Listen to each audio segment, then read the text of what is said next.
The sky above Valthene Prime burned red. Massive warships hung in orbit like metal vultures, raining fire upon the cities below. Mira clutched her console as another explosion shook the underground bunker. Her 4 hands moved frantically across the controls, trying to maintain communications with the defense fleet. But there was barely a fleet left to communicate with. 14 more ships destroyed, someone shouted from across the command center. We're down to less than 30 vessels. Ambassador Una stood in the center of chaos, her blue skin pale with exhaustion. She had not slept in 3 days. The Chromath swarm had given them no time to rest, no time to think. They simply attacked and attacked, overwhelming every defense the Valthene Republic could muster. Any response from the Galactic Council? Una asked, though she already knew the answer. Nothing, Ambassador. They're still deliberating. Una's hands clenched into fists. Deliberating. The Council had been deliberating for 2 weeks while her people died. They cited protocols, procedures, non-interference doctrines. They suggested diplomatic channels with the Chromath. As if the Chromath cared about diplomacy while they burned worlds. Mira watched another display go dark. That was the orbital station above the northern continent. Gone. Thousands of lives snuffed out in an instant. Her youngest sibling worked on that station. Worked. Past tense now. Ambassador, we need to evacuate this facility, the military commander said. His voice was steady, but his eyes showed defeat. The Chromath will breach the shields within the hour. Where would we go? Una asked quietly. They control the orbit. They control the skies. There is nowhere left. The bunker shook again. Dust fell from the ceiling. Somewhere in the distance, people were crying. Children, probably. The Valthene were a peaceful species. They had joined the Galactic Council thinking it would protect them. They had disarmed most of their military, trusting in diplomacy and mutual defense treaties. Those treaties meant nothing now. Mira stared at her console, feeling helpless. Then her eyes caught on something strange. An old system buried in the communication protocols. It was marked with warnings in 3 languages. Forbidden. Emergency only. Galactic Council approval required. It was a beacon, an ancient distress signal that broadcast on every frequency across known space. Mira had learned about it during training. The instructor said it should never be used because it reached everyone, including dangerous species outside Council space. Her hands hovered over the controls. This was forbidden. She could be arrested just for accessing the system. But arrested by whom? They would all be dead within hours. Forgive me, Mira whispered and activated the beacon. The signal burst outward at faster-than-light speeds, writing quantum channels across the galaxy. It carried a simple message. Distress, location, immediate danger, requesting aid. The message repeated endlessly, screaming into the void. Nothing happened. Mira had not expected anything to happen. She just needed to do something, anything, rather than sit and wait for death. But then her console chirped. An incoming signal. Mira frowned at the strange encryption pattern. It was not Galactic Council standard. The language took her computer several seconds to translate. Message received. Hold position. Fleet deploying. Mira's 3 eyes widened. Ambassador. I got a response to the emergency beacon. Una rushed over, hope flickering in her expression. The Council finally answered? No, Ambassador. This is not Council encryption. I do not recognize the origin point. Mira pulled up the star charts. The signal came from Sector 42 Gamma. That's outside Council space. The blood drained from Una's face. You activated the forbidden beacon? Yes, I am sorry, Ambassador, but we are dying. I thought. Which system responded? Una demanded, her voice sharp with fear now instead of hope. Mira checked the coordinates 3 times before answering. According to the charts, the locals call it Sol System. The species designation is human. Everyone in the command center went silent. Someone dropped a datapad. It clattered loudly on the floor. Please tell me you did not just call the humans, Una said slowly. Mira's confusion must have shown on her face. I do not know much about them. They are not part of the Council, correct? But if they can help. They are not part of the Council because the Council quarantined their entire system, Una said, her voice shaking. Do you know anything about Earth history? About what humans do? Mira shook her head. Una pulled up her personal files, accessing restricted Council records. 100 years ago, humans made first contact with a Council scout ship. The council studied them for 3 months before deciding to isolate their entire species. Do you know why? Why? Mira asked, dreading the answer. Because in their recorded history, humans have fought over 15,000 wars. They have weapons designed to destroy their own planet multiple times over. They are the only known species that evolved by becoming the deadliest predator on their world. The council psychologist said humans are fundamentally dangerous. Too aggressive, too violent. They think like warriors even in peacetime. But they responded to our call for help, Mira said weakly. Yes, Una said. That is what terrifies me. At that moment, light years away in a place called Earth, Admiral Deho stood on the bridge of the UNS Indomitable. Around him, the Pacific Defense Fleet prepared for immediate deployment. Crews ran through pre-flight checks. Weapons systems powered up. Marines loaded into assault carriers. All ships report ready, sir, his tactical officer Hyejin said. 482 vessels standing by. Deho studied the distress signal on his display. The Valthine. He had heard of them. Peaceful species, artists and philosophers, no real military to speak of. And someone was killing them. Do we have council approval for intervention? Deho asked, though he already knew the answer. No, sir. The council has not even acknowledged our communication requests. Deho smiled coldly. The Galactic Council had kept humanity locked away like dangerous animals for a century. They feared what humans might do if released into the wider galaxy. They had painted Earth as a threat, a species too violent to join civilized society. Maybe they were right to be afraid. All ships, Deho announced over fleet-wide communications. We have received a distress call from a species under attack. They called for help when no one else would answer. We are humanity's response. We will show the galaxy what humans do when innocent people are dying. He paused, letting his words sink in. We save them. Then we make whoever hurt them regret it. All ships engage slipspace drives. Destination, Valthine Prime. 482 warships tore holes in reality and vanished, racing across the galaxy toward a world they had never seen, to save people they had never met. Because that was what humans did. Back on Valthine Prime, Mira watched her long-range sensors with growing disbelief. She had expected maybe a few scout ships if anyone came at all. Instead, her sensors showed something impossible. Ambassador, she said quietly, you should see this. Una looked at the display and her legs went weak. Emerging from slipspace at the edge of their system were not ships. It was an armada. Hundreds of vessels, all broadcasting human identification codes. What have I done? Mira whispered. Una could not answer. She could only stare at the fleet racing toward them and wonder if they had just traded one extinction for another. The Chromath would soon find out what happens when you threaten someone under humanity's protection. The galaxy was about to change forever. Commander Krell watched the sensor display with mild interest as unknown vessels emerged from slipspace. His second-in-command, a nervous younger officer, approached with a report. Sir, we detect 482 vessels entering the system. Unknown configuration. They are broadcasting in an unrecognized language. Krell's multiple eyes blinked in sequence. 400? Someone actually responded to the Valthine plea for help? He laughed, a harsh sound that echoed through the bridge. How amusing. Which council species decided to grow a spine? That is the strange part, sir. These ships do not match any known council design. Our computer cannot identify them. Then they are probably some minor species with outdated vessels, Krell said, waving a clawed hand dismissively. We have nearly 800 ships. Tell them to leave or be destroyed with the Valthine. The communication officer worked for a moment, then looked up with confusion. Sir, they are not responding to standard council diplomatic channels. But we did receive a message in basic trade language. It says we are humanity. We are here for the Valthine. Humanity? Krell searched his memory and found nothing. Never heard of them. Probably some barely spacefaring species with delusions of importance. Send them the warning. The message went out. Unknown vessels, you have entered a Chromath military operation zone.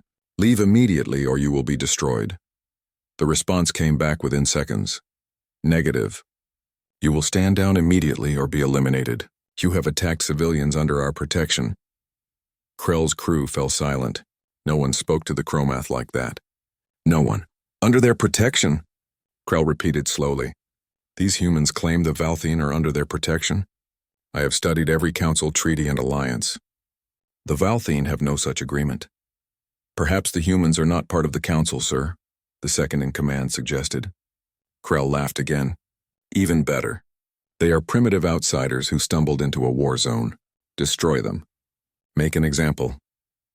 The Chromath fleet turned toward the human armada. 800 warships against 482. The math favored Krell overwhelmingly. His vessels were equipped with the best energy weapons Chromath industry could produce. They had shields that could withstand orbital bombardment. They had conquered 12 systems with this fleet. What were a few primitive humans? On the bridge of the UNS Indomitable, Admiral Daeho watched the Chromath fleet reposition. Beside him, Tactical Officer Heejin ran threat assessments on the enemy vessels. Their ships are larger than ours, Heejin reported. They appear to rely heavily on directed energy weapons. Plasma cannons, beam arrays, their shields are strong against energy attacks. Armor? Daeho asked. Moderate. They clearly depend on their shields as primary defense. Daeho smiled. They have never fought anyone who uses kinetic weapons. No, sir. It appears not. Good. Daeho opened fleet-wide communications. All ships, this is Daeho. The enemy has superior numbers but inferior tactics. They bunch their formations like amateurs. They have never faced an opponent who could challenge them. Today they learn what real warfare looks like. Railgun batteries load sabot rounds. Fighter squadrons prepare for deployment. All ships weapons-free. Throughout the human fleet, weapon systems came online. Railguns charged. Missile bays opened. Fighter craft launched from carrier vessels like angry insects. Commander Krell watched the human fleet with growing impatience. They had not fled. They had not tried to negotiate. They just sat there in space, doing nothing. Sir, we are detecting unusual energy signatures from the human vessels. It does not match any known weapon system. Fire a warning shot across their formation, Krell ordered. Let them see what they face. 100 Chromath vessels opened fire. Brilliant beams of superheated plasma lanced across the darkness of space toward the human fleet. It was a beautiful display of power. Then the plasma beams hit human point defense systems and simply vanished. Thousands of small automated weapons tracked the incoming energy and destroyed it with precise intercepting fire. The plasma dissipated harmlessly into space. What? Krell leaned forward in his command chair. How did they do that? Unknown, sir. Our weapons should have... The human fleet fired back. Hundreds of railguns spoke as one. They did not fire energy. They fired solid tungsten rods accelerated to a significant fraction of light speed. The projectiles crossed the distance between fleets in seconds. The Chromath shields, designed to deflect energy weapons, did absolutely nothing against solid matter traveling at relativistic speeds. The first volley destroyed 30 Chromath vessels outright. The tungsten rods punched through shields, through armor, through ship hulls, through crew compartments, and out the other side. Ships exploded or simply broke apart, venting atmosphere and bodies into space. Evasive action. Krell screamed. Return fire! All batteries fire! The Chromath fleet opened up with everything they had.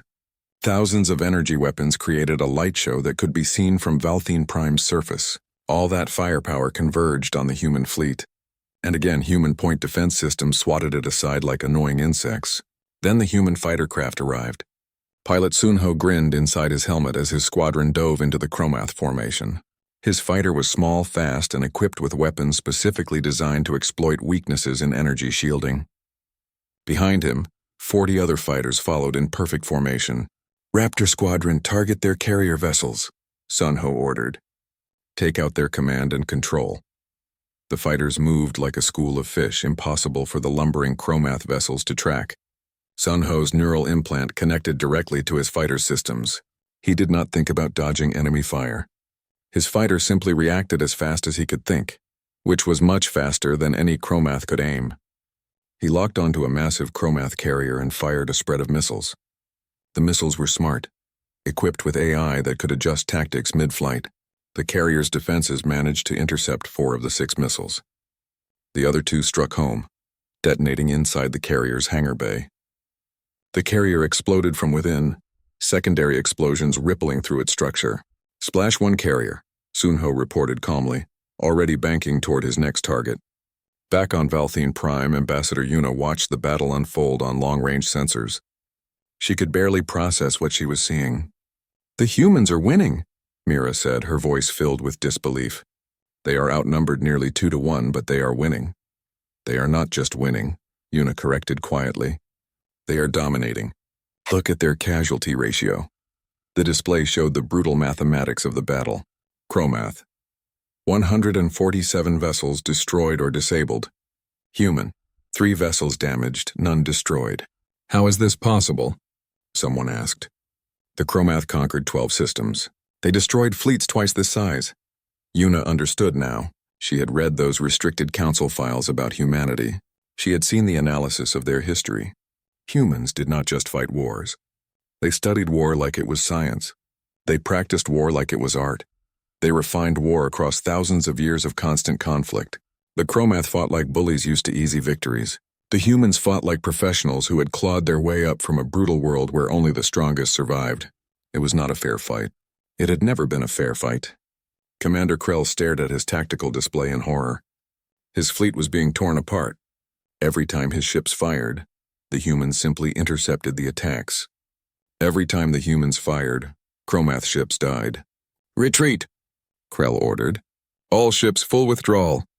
Get us out of this system. Sir, the humans are not letting us disengage.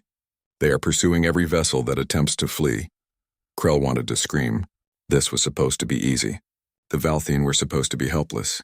No one was supposed to come help them. Certainly not some unknown species that fought like demons. A new voice came over his communication system, speaking in trade language with a human accent. "Chromath vessels, this is Admiral Deho of the human fleet. You came here to commit genocide. You attacked civilians. You showed no mercy. We will show you the same courtesy you showed the Valthine. None of your ships will leave this system." "You cannot do this," Krell shouted back. "This violates Council warfare protocols." "There are rules." There was a pause. Then Deho responded, and Krell could hear the cold smile in his voice. "We are not part of your council. We do not follow your rules. You came to the wrong star system. You attacked the wrong people. And now you will pay the price." The human fleet accelerated, their weapons never stopping. They moved through the Chromath formation like sharks through small fish. Efficient, relentless, terrifying. Krell realized he was going to die here. His entire fleet was going to die here. All because they had chosen to attack a species that happened to call the humans for help. On the UNS Indomitable, Admiral Deho watched the battle wind down. The Chromath were broken. Many tried to surrender. Deho ignored them. "You did not get to surrender after trying to commit genocide." "Sir, we are detecting Valthine life signs on the surface," Heejin reported. "Multiple population centers under attack. The Chromath have ground forces deployed." Deho nodded. "Contact General Jiwan. Tell her to deploy the Marines. Clear every Chromath soldier from that planet." General Jiwan stood in the drop bay of the assault carrier, surrounded by 500 Marines in powered armor. Through the bay doors she could see Valthine Prime below, its surface scarred by bombardment. 3 massive Chromath orbital fortresses hung above the planet like monuments to destruction. "Listen up," Jiwan said over the company channel. "Those fortresses have been bombarding civilian targets for 2 weeks. Intel says the Chromath have approximately 10,000 ground troops on the surface. Our job is simple. Take the fortresses, clear the ground forces, save any Valthine we find." A young Marine raised his armored fist. "How hard do we hit them, General?" Jiwan's face was grim behind her helmet visor. "They came here to exterminate an entire species. We hit them with everything we have. No mercy for genocidal invaders. Am I clear?" "Clear, General. Drop pods launching in 60 seconds. Emperor Company, you have the northern fortress. Dynasty Company takes the southern. I will lead Warrior Company against the central fortress personally." The countdown began. Jiwan felt the familiar pre-combat focus settle over her. She had fought in the Mars Rebellion, the Titan Uprising, and a dozen smaller conflicts. But this was different. This was humanity's first major deployment beyond Sol system. The entire galaxy would judge them by what happened here. She intended to make an impression. Pods away, the drop pods fell like meteors toward Valthine Prime. Inside each armored shell, Marines waited with weapons ready. The pods were designed to survive atmospheric entry and ground impact. They were also designed to deliver soldiers directly into the heart of enemy territory. The Chromath defenders on the northern fortress detected the incoming pods too late. They tried to shoot them down, but human drop pods had ablative armor that could withstand orbital re-entry. A few defensive lasers were nothing. The first pod slammed into the fortress surface at terminal velocity. Explosive bolts blew the doors open and Marines poured out, weapons blazing. The Chromath had never seen power armor before. Human Marines stood 8 feet tall in their suits, equipped with integrated weapons, tactical displays, and enough armor to shrug off most small arms fire. They moved with inhuman speed and precision, their armor's servos amplifying every motion. A Chromath soldier tried to take cover behind a barrier and fire at the newcomers. A Marine simply ran through the barrier, the armor's enhanced strength treating it like cardboard. The Chromath soldier had time to scream before being thrown aside like a toy. Fortress interior accessed, the company commander reported, meeting heavy resistance. Chromath have fortified the command center. Blow through them, Ji-Won ordered from her own drop pod, still falling toward the central fortress. We do not have time for a siege. The Marines carried weapons designed for ship-to-ship boarding actions. Heavy plasma cutters that could melt through bulkheads, breaching charges powerful enough to demolish walls, assault rifles that fired armor-piercing rounds at hypersonic velocities. The Chromath fortifications, built to withstand bombardment from space, were not designed to stop infantry assault from within. Marines blew holes through walls, flanked defensive positions, and used their armor's sensors to track enemies through solid matter. On the surface below, Mira and other Valthene survivors watched from bunker viewports as the battle unfolded. They saw human drop pods screaming down through the atmosphere. They saw the fortresses, which had seemed invincible for weeks, suddenly erupting with internal explosions. What are they doing? Mira asked in wonder. They are inside the fortresses, Ambassador Yuna said, watching a tactical feed that the humans had shared with them. They dropped soldiers directly onto the enemy positions. They are fighting them hand to hand. That is insane. The Chromath have thousands of soldiers in those fortresses. The humans do not seem to care about numbers. On the central fortress, General Ji-Won's drop pod crashed through an exterior armor plate and penetrated directly into a Chromath barracks. She emerged into chaos, finding dozens of enemy soldiers scrambling for weapons. Warrior Company, suppress and advance, Ji-Won ordered, her armor's targeting system highlighting enemies in her vision. The Marines moved like a well-oiled machine. They had trained for this. They had run simulations. They knew exactly what to do when dropped into an enemy stronghold with overwhelming hostile forces. They fought forward. Ji-Won's powered armor made her stronger and faster than any unarmored opponent. When a Chromath soldier tried to block her path, she simply grabbed him and threw him into a wall with enough force to leave a dent. When another tried to shoot her, her armor's point defense system shot the incoming rounds out of the air. This is not a war, one young Marine said over the company channel as he breached another room. This is extermination. They came here to exterminate the Valthene, Ji-Won reminded him coldly. We are just returning the favor. Keep moving. The Chromath had expected orbital bombardment. They had expected siege warfare. They had not expected armored soldiers to appear inside their defenses and fight through their positions with ruthless efficiency. In the northern fortress, Emperor Company reached the central reactor. The fortress commander tried to mount a last stand, gathering his remaining troops to defend the reactor room. The Marines used shaped charges to blow the doors open, then tossed in stun grenades. The Chromath defenders, disoriented and blinded, never had a chance. Within 3 minutes, the reactor room was secured. Northern Fortress neutralized, the company commander reported. Chromath commander captured, requesting permission to disable the fortress weapons. Granted, Admiral Deho responded from orbit. Any Chromath who surrender will be detained for trial. Any who resist will be eliminated. Similar reports came in from the southern fortress. Dynasty Company had fought through the defenses in just under 20 minutes. The Chromath were tough, but they were not prepared for the speed and violence of human assault tactics. On the central fortress, Ji-Won reached the command center. The fortress commander waited inside with his elite guard, determined to make humanity pay for every inch. They never got the chance.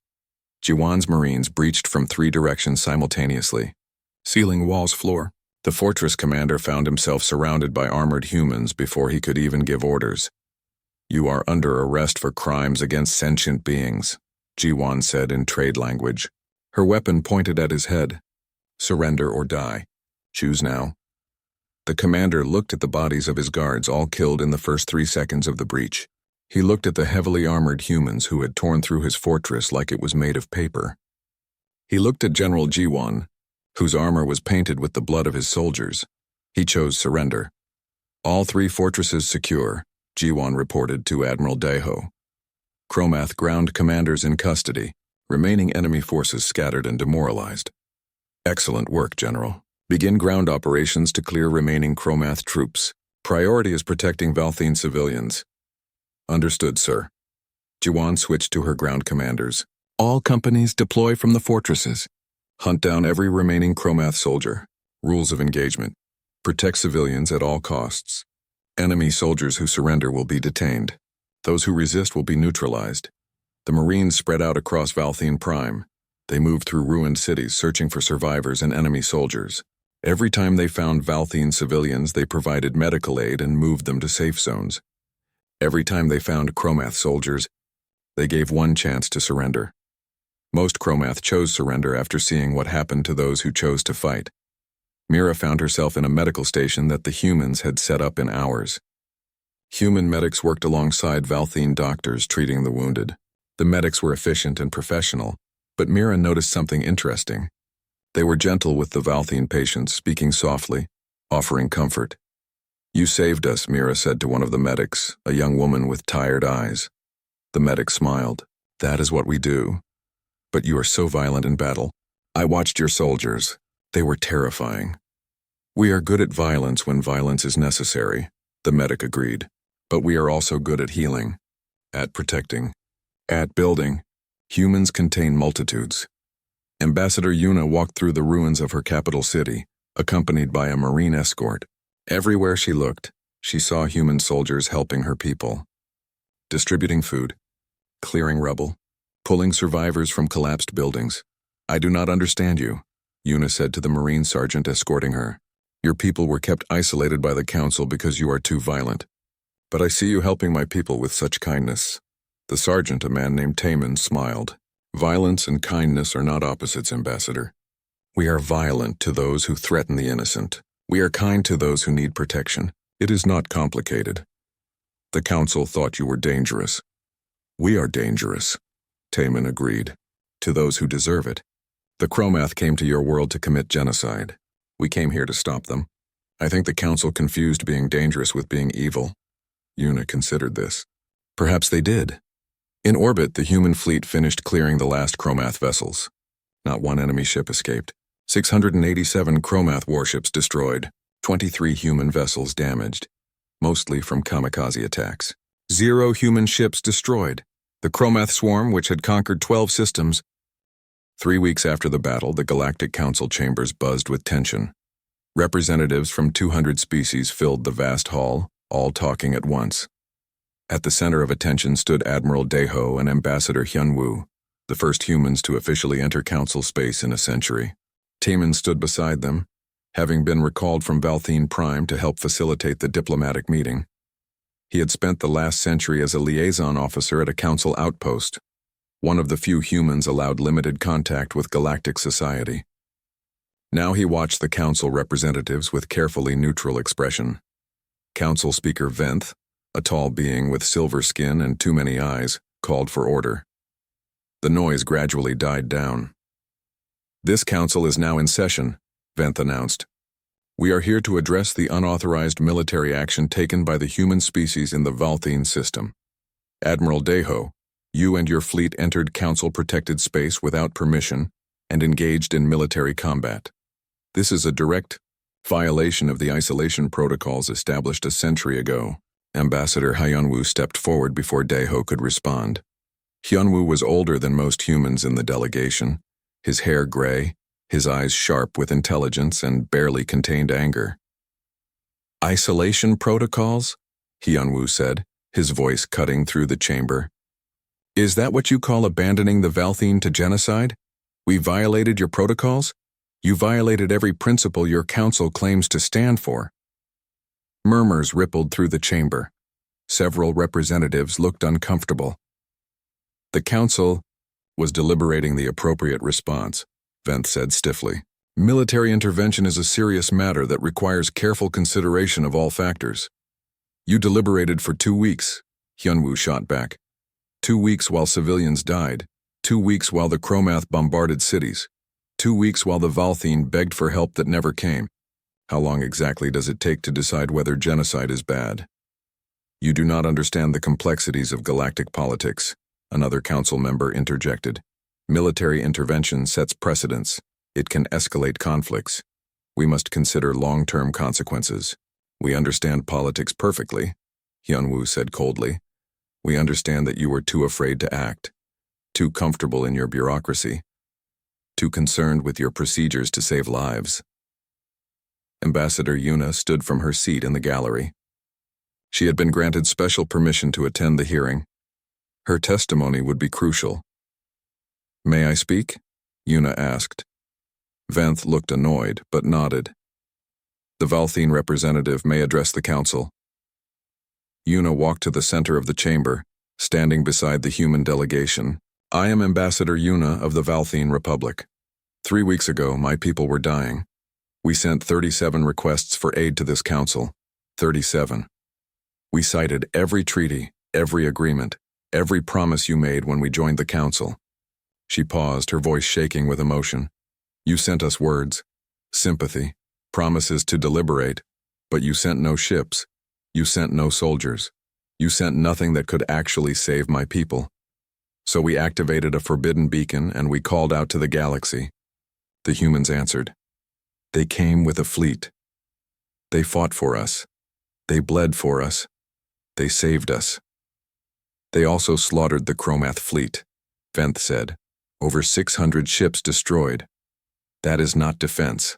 That is annihilation. The Chromath came to exterminate every living Valthine, Yuna said, her voice hard now. They showed no mercy to our children. They bombarded our hospitals. They murdered civilians in the streets. The humans gave them exactly what they deserved. This council does not condone revenge, Venth insisted. That was not revenge, Admiral Deho said, speaking for the first time. His voice was calm but filled with authority. That was justice, and it was a message. You want to know why we destroyed the entire Chromath fleet? Because we wanted every species in this galaxy to understand something very simple.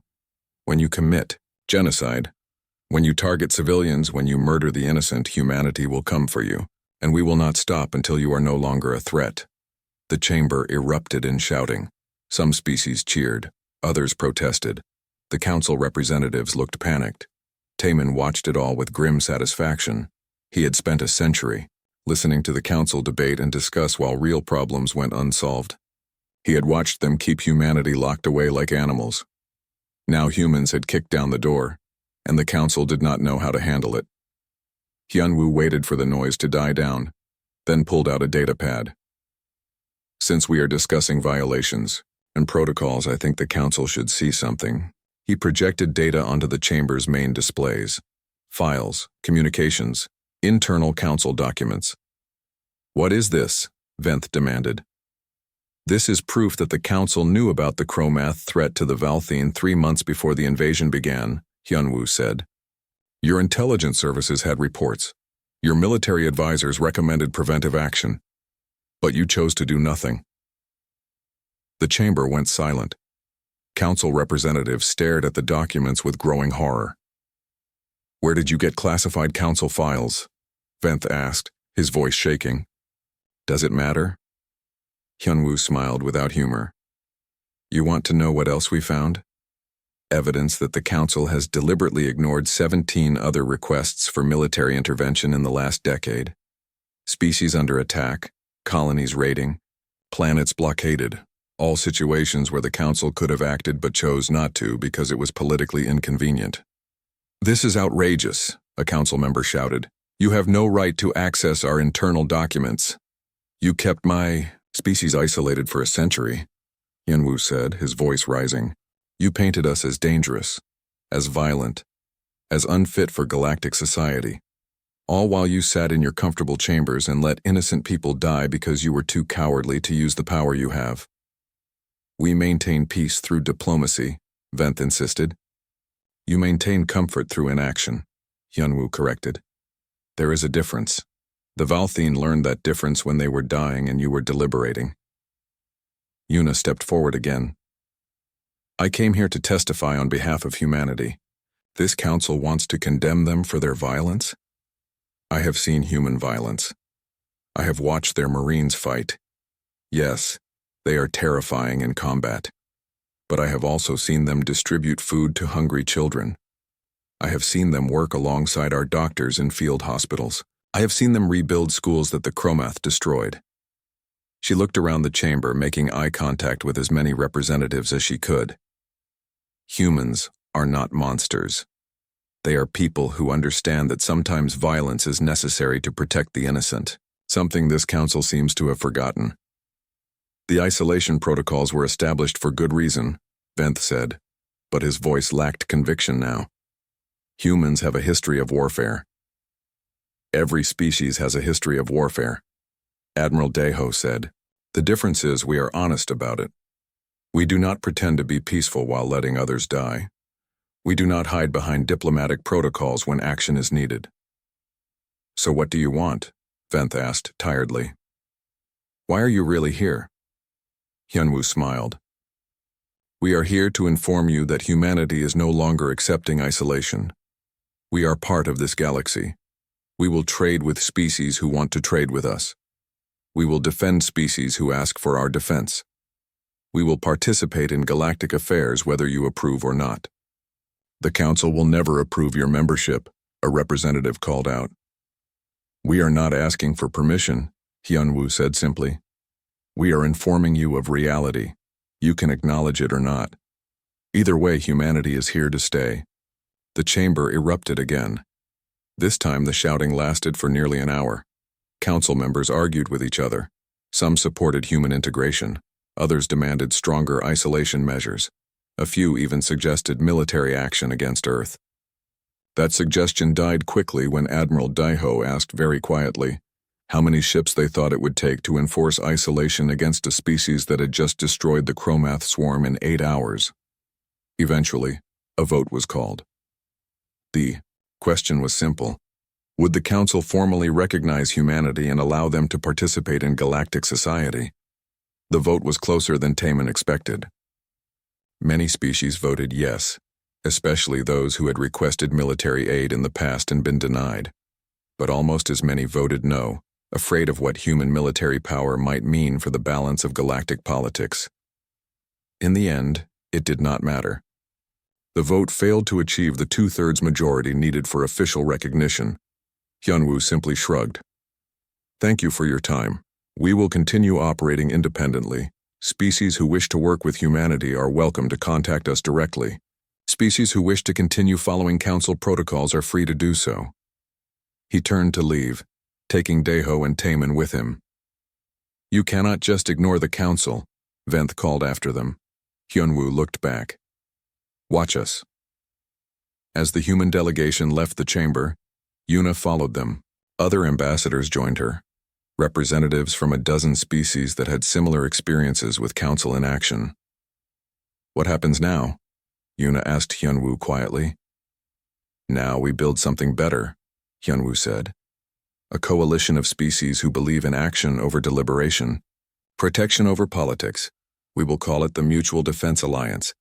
Any species can join. The only requirement is that when members are threatened, everyone responds. 6 months had passed since the Battle of Valthene Prime. The galaxy looked different now. Not physically, but in ways that mattered more. Old alliances shifted. New partnerships formed.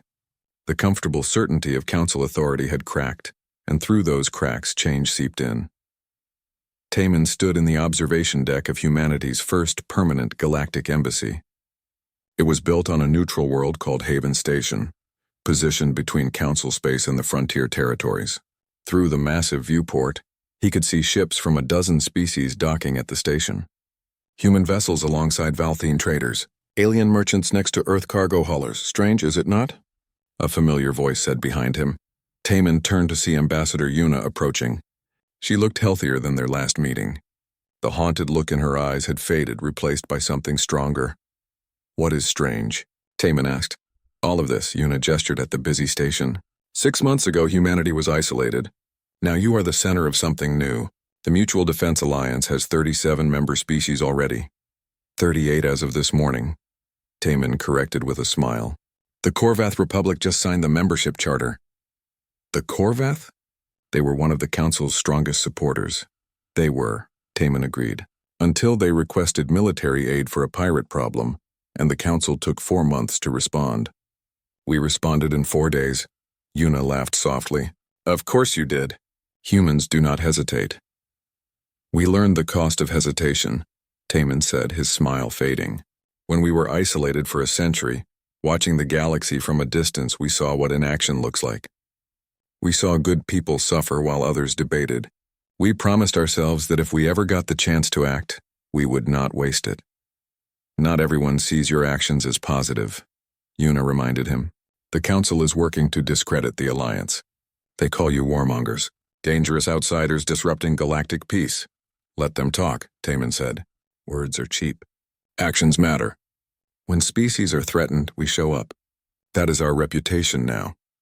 Down in the station's central plaza, Mira walked among the crowd with wide eyes. She had been selected as part of a Valthian exchange program, learning human communication protocols and cultural practices. Everything about humanity fascinated her. She passed a human cafe where a group of Marines sat, laughing and sharing stories with Valthian civilians.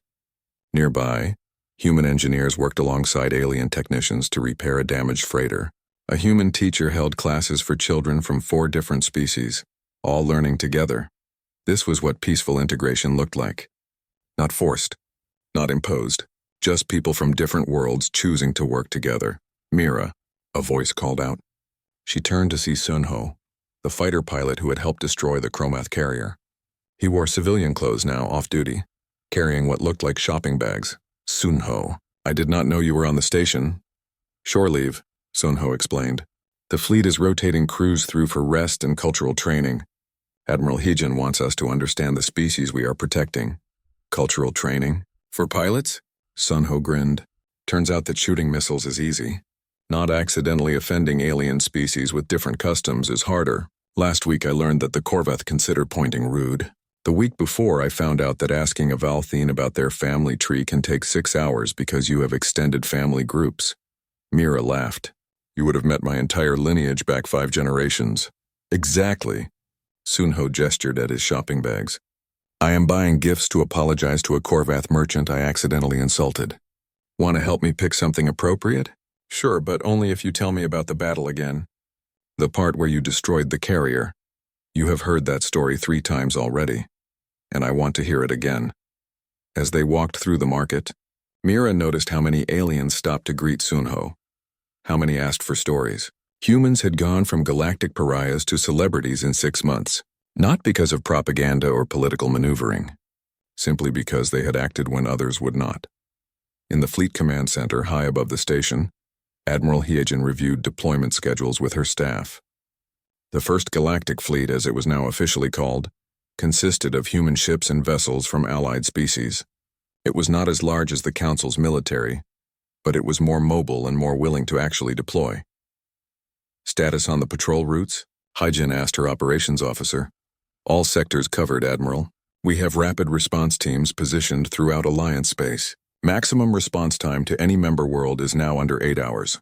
Good. What about training exercises with our allies? Going well, mostly. The Valthian crews are adapting quickly to joint operations. The Korvath are struggling with our tactical doctrine. They are not used to our aggressive maneuvering. No one is used to our tactical doctrine, Heejin said with a slight smile. That is why it works.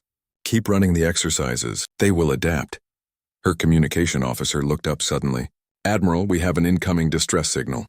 It is from the Polis system, 3 jumps from here. The command center went quiet. Everyone looked at Heejin. Details, Heejin ordered. Unknown hostile forces attacking a civilian convoy. 15 ships under attack. Heavy casualties reported. They are requesting immediate assistance. Check their status. Are they Alliance members? No, Admiral. They are a Council-aligned species. Heejin considered for exactly 3 seconds. Plot a jump solution. All available ships deploy immediately. Launch the fighters. Admiral, if we respond to a Council species, the Council may The Council may what? Heejin interrupted. Complain, let them. Those are civilians under attack. We respond to civilian distress calls regardless of politics. That is the whole point of what we are doing. Now move! The fleet sprang into action. Klaxons blared. Crews rushed to their stations. Within 4 minutes, 30 human vessels and 12 Allied ships tore through space toward the Polish system. On the command deck of her flagship, Hyagin watched the tactical display. This is what humanity did now. Someone called for help and they answered. It did not matter if the species was alliance or council. It did not matter if it was politically convenient. People needed help and that was enough. Jump in 30 seconds, the helm announced. Hyagin opened fleet communications. All ships, this is Hyagin. We are responding to a civilian distress call. Rules of engagement are clear. Protect the convoy. Neutralize the attackers. Minimize civilian casualties. Anyone who has a problem with that can file a complaint after we save these people. No one had any complaints. The fleet jumped. Back on Haven Station, Ambassador Hyunwoo met with a delegation of council representatives. They had come unofficially, wanting to discuss possible cooperation without the political theater of the council chambers. Your alliance is causing problems, one representative said bluntly. Species are leaving the council to join you. Our authority is being undermined. Your authority undermined itself, Hyunwoo replied calmly. You had centuries to build a system that actually protected people. Instead, you built a system that protected bureaucracy. Now species are choosing protection over procedure.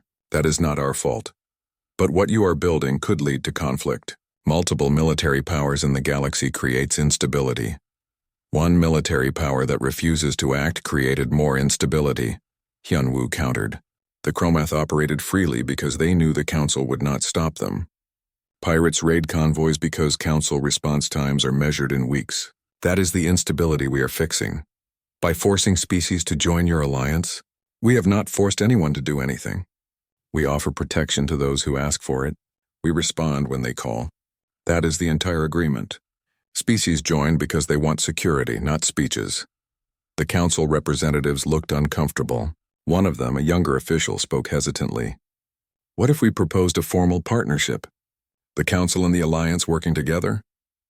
Hyunwoo studied them carefully. Under what terms? Joint operations for humanitarian crises. Shared intelligence on threats. Combined response to major conflicts. And in exchange, official recognition of humanity. A permanent council seat. Full participation in galactic governance. It was tempting. Everything humanity had wanted for a century.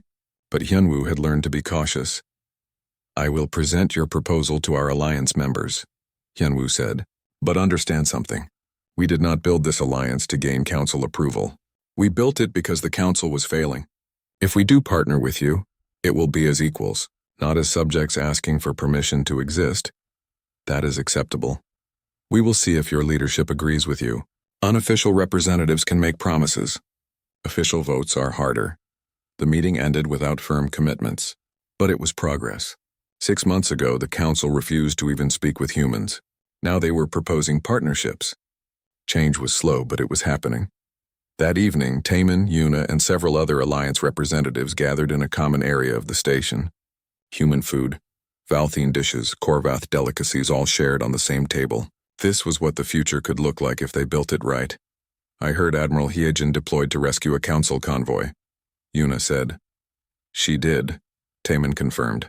Without hesitation, the council will probably file a formal complaint. Let them, another representative said.